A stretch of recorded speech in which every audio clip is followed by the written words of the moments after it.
Pemirsa, hari ini KPK memanggil Ketua DPRD Banten, Asep Rahmatullah, untuk dimintai keterangan sebagai saksi dalam kasus suap pembangunan Bank Banten. Sudah ada rekan kami, Tezar Aditya, dan juru kamera Budi Manurung dari Gedung KPK Jakarta. Tezar, apa saja yang menjadi materi pemeriksaan penyidik KPK hari ini? Ya, Tasya dan juga pemirsa, memang tadi usai diperiksa, Asep menyatakan bahwa ia datang dengan kapasitasnya sebagai saksi dari tersangka Ricky Tapinongkol yang merupakan Direktur Utama PT Banten Global Development yang merupakan BUMD yang ditunjuk untuk mengurusi pembangunan Bank Banten. Dan usai diperiksa tadi, Asep menyatakan tidak mengetahui permintaan uang sejumlah 10 miliar rupiah dari anggota DPRD yang seperti sebelumnya dikatakan oleh Gubernur Banten, Rano Karno, dalam pemeriksaan di KPK sebelumnya. Memang Rano Karno sebelumnya menyatakan bahwa ia mendapatkan laporan dari Ricky Tapinongkol yang merupakan Dirut PT BGD terkait dengan permintaan uang 10 miliar rupiah oleh anggota DPRD Banten untuk memuluskan penyertaan modal untuk masuk dalam APBD Banten 2016. Dan memang juga KPK membenarkan adanya sejumlah anggota DPRD yang kemudian mengembalikan uang yang diduga merupakan uang suap. Namun Rano Karno sebelumnya juga menolak menjawab siapa saja yang mengembalikan dan juga belum ada rilis mengenai hal ini dari KPK. Sedangkan menurut Asep Rahmatullah, ia mengatakan memang ia belum mendengar secara spesifik hal ini dan hingga kini ia menyerahkan hal tersebut kepada penyidik KPK. Dan berikut adalah kutipan wawancara kami bersama dengan Asep Rahmatullah selengkapnya. Siapa ini, Pak? Ya, artinya masih dimintain kesaksian seputar Pak Ricky, ya kan? Kita serahkan kepada proses hukum yang sedang dilaksanakan oleh KPK. Saya percaya KPK pasti profesional dan sudah teruji.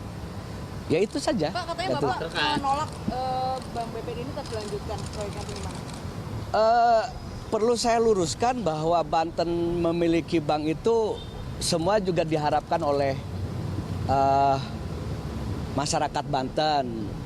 Cuman memang tahapan pemprosesannya itu juga yang melalui Perda nomor 5 tahun 2013 melalui BGD itu juga kan lagi dikaji oleh Mendagri, itu saja.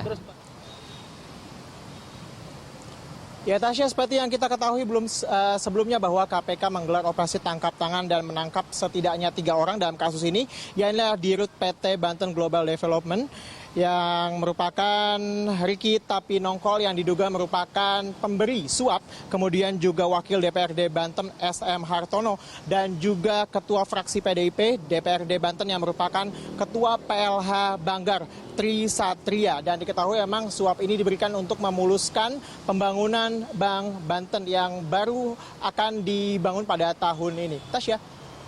Baik, Tezar, selain Ketua DPRD yang diperiksa hari ini dan juga sebelumnya ada Gubernur Banten Rano Karno, siapa saja yang sebenarnya sudah menjalani pemeriksaan oleh KPK dalam kasus ini?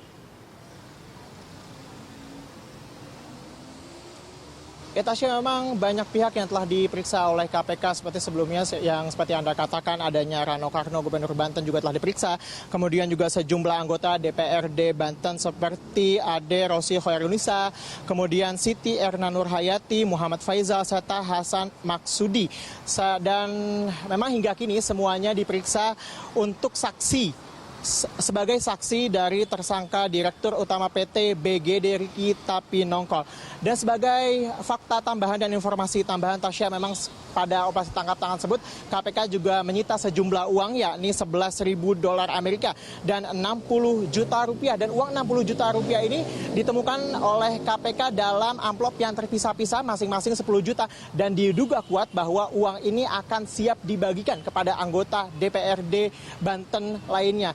Dan hingga kini berarti kita masih menunggu apakah kemudian KPK akan menetapkan tersangka lainnya dalam kasus pembangunan Bank Banten ini. Tasya, kembali ke Anda. Baik, kita tunggu perkembangan kasus ini. Terima kasih, Tezar. Pemirsa, demikian tadi laporan Tezar Aditya dan juru kamera Budi Manurung langsung dari Gedung KPK Jakarta.